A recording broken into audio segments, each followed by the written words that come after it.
Hello friends, welcome back to our channel. வாங்க, நம்ம இன்றைக்கி வெண்டைக்காயில் ஒரு ஸ்நாக்ஸ் ரெசிபி தான் பண்ணியிருக்கேன். வாங்க அது எப்படி செய்யலான்னு பார்க்கலாம். இந்த வெண்டைக்காயில் கரையாத நார்ச்சத்து அதிக அளவில் இருக்கிறதுனால குடல் புற்றுநோயிலேருந்து அபாயத்தை குறைக்குது இந்த வெண்டைக்காய். அதே மாதிரி எலும்புகளோட வளர்ச்சியை, கால்சியம் சத்து கம்மியாக இருந்தால் எலும்பு வளர்ச்சி கம்மியாகும் இல்லைங்களா, அந்த மாதிரி எலும்போட அடர்த்தியை அதிகப்படுத்தி நம்மளுடைய எலும்புகளை பலப்படுத்துது. இந்த வெண்டைக்காய் வழுவழுன்னு இருக்கிறதுனால குழன்னு அந்த பிசினித்தன்மை மாதிரி இருக்கும் இல்லைங்களா, அதனால் நிறைய பிள்ளைங்க இது சாப்பிட்றதில்ல. பட் ஆனால் இது தினமும் எடுத்துக்கிறதுனால குழந்தைங்களோட மூளை வளர்ச்சி அதிகரிக்குது சொல்லுவாங்க. அந்த அப்போல்லாம் கணக்கு நல்லா போடுவேன் வெண்டைக்காய் சாப்பிட்டானுவாங்க. அது என்னென்னா மூளை நல்லா செயல்பட்டால் நம்மளுடைய அறிவுத்திறன் பலப்படும். அதனால தான் அது மாதிரி சொல்கிறது. அதனால் இன்றைக்கி நான் இதில் ஒரு வெண்டைக்காய் பகோடா தான் செஞ்சுருக்கேன். இந்த மாதிரி ரவுண்டாவோ இல்லை உங்களுக்கு தேவையான ஷேப்லேயோ கட் பண்ணிக்கோங்க. கட் பண்ணிக்கிட்டு அதை ஒரு தட்டில் நல்லா உலர்த்திக்கோங்க. வெண்டைக்காவை ஒரு 10 நிமிஷம் இல்லை 15 நிமிஷம் அப்படியே ஃபேன் காற்றுல உலர வைக்கிற மாதிரி உலர வச்சிட்டிங்கன்னா அது அந்த குழகுழப்பு தன்மைலாம் இல்லாதபடி அப்படியே காற்றுல உலர்ந்துடும். அதுக்கப்புறமா இதில் தேவையான மசாலாவை நம்ம சேர்த்துக்கலாம். அதேமாரி இந்த குழகுழப்பு தன்மை தான் நம்ம மூட்டுக்கு இருக்கக்கூடிய பசைகளை நம்மளுக்கு நிலச்சி நிற்க வச்சு நம்மளுக்கு மூட்டு வலியிலேருந்து ரிலீஃப் கொடுக்குது. அதனால் இந்த வெண்டைக்காவை நம்ம எவ்வளோக்கு எவ்வளோ சாப்பிட்றோமோ அவ்வளோக்கு அவ்வளோ நல்லது. தினமுமே இந்த வெண்டைக்காவை நம்ம தண்ணியில் போட்டு ஊற வச்சு அந்த தண்ணியை நைட்டு போட்டு ஊற வச்சுருங்க. பகல் எடுத்து குடிக்கும்போது நம்ம வயிற்று புண்ணு குறையும். அதே மாதிரி ரத்தத்தில் சுகரோட லெவல் சமப்படுத்தப்படும். அதே மாதிரி நம்மளுடைய நோய் எதிர்ப்பு மண்டலமும் வலிமை பெறும். அதனால் நம்மளுடைய நோய் எதிர்ப்பு சக்தி அதிகரிக்கும்.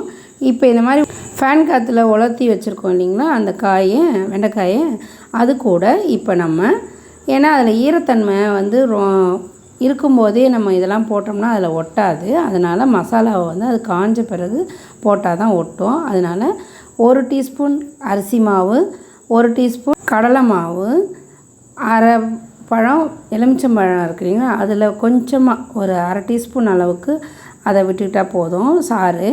அது என்னென்னா ஒரு சின்ன லைட்டாக புளிப்பு தன்மை கொடுத்தா நம்ம சிப்ஸ்லாம் சாப்பிடுவோம் இல்லைங்களா, அந்த மாதிரி ஒரு தன்மையை கொடுக்கும். ரொம்ப நல்லாயிருக்கும் டேஸ்ட்டும். இது எல்லாத்தையும் தேவையான அளவு உப்பு, மிளகாத்தூள் எல்லாத்தையும் ஒன்றா போட்டு பெசரிக்கிட்டு இதை ஒரு 10லேருந்து 15 நிமிஷம் அப்படியே விட்டுடுங்க. ஒரு மாதிரி ஊறின மாதிரி இருக்கும். அதுக்கப்புறமா நம்ம கொஞ்சம் கொஞ்சமாக எண்ணெயில் போட்டு பொரித்து எடுத்துக்கலாம். அதில் இருக்கிற ஈரத்தன்மையே அதுக்கு போதுமானது. அப்படி உங்களுக்கு ட்ரையாக இருக்கிற மாதிரி இருந்துச்சுன்னா லைட்டாக ஒன்றா தண்ணி தெளித்து இது பண்ணிக்கோங்க. தேவையான அளவு உப்பு சேர்த்துக்கோங்க. காரத்துக்கு பதிலாக நீங்கள் மிளகுத்தூள் கூட இதுக்கு யூஸ் பண்ணிக்கலாம். மிளகாத்தூள் வேண்டாம் அப்படின்னா மிளகுத்தூள் யூஸ் பண்ணிக்கோங்க. அதுக்கப்புறமா கொஞ்சம் கொஞ்சமாக எண்ணெயில் போட்டு பொரிச்சிக்கலாம். இதுக்கு தேவையான அளவு எண்ணெய் விட்டுக்கோங்க. இந்த வெண்டைக்காய் பொரிச்சு எடுக்கிறதுக்கு நான் கடலெண்ணெய் யூஸ் பண்ணிக்கிட்டேன். தேவையான அளவு கடலெண்ணெய் யூஸ் பண்ணிக்கிட்டு அது நல்ல மிதமான சூட்டில் கொஞ்சம் கொஞ்சமாக போட்டு எடுங்க. அதனுடைய பிசினித்தன்மை கொஞ்சம் ஒட்டுது பார்த்திங்களா, இந்த மாதிரி இருக்கும் தான். இருந்தாலும் கொஞ்சம் கொஞ்சமாக நீங்கள் போட்டு எடுக்க அதனுடைய இது போயிடும். நல்லா கிறிஸ்பியாக வந்தது எனக்கு. நீங்களும் இந்த மாதிரி ட்ரை பண்ணி பாருங்கள் ஃப்ரெண்ட்ஸ். இந்த வழுவழுப்பு தன்மையாக இருக்கிறதுனாலேயே பசங்க இதை பொரிச்சா சாப்பிட மாட்டாங்க. அதனால் இந்த மாதிரி நம்ம செஞ்சு கொடுக்கும்போது பசங்களும் கொஞ்சம் விரும்பி சாப்பிடுவாங்க. சாம்பார் சாதம், அப்புறம் தயிர் சாதம், அதுக்கப்புறமா இந்த லெமன் ரைஸ், இந்த மாதிரி கலன சாதங்களுக்கெல்லாம் இது ரொம்ப டேஸ்ட்டாக இருக்கும். இது அடுத்த ட்ரிப்பு இன்னொரு வாட்டி போட்டு எடுத்துக்கங்க. கொஞ்சமாகவே எண்ணெய் வச்சுக்கோங்க.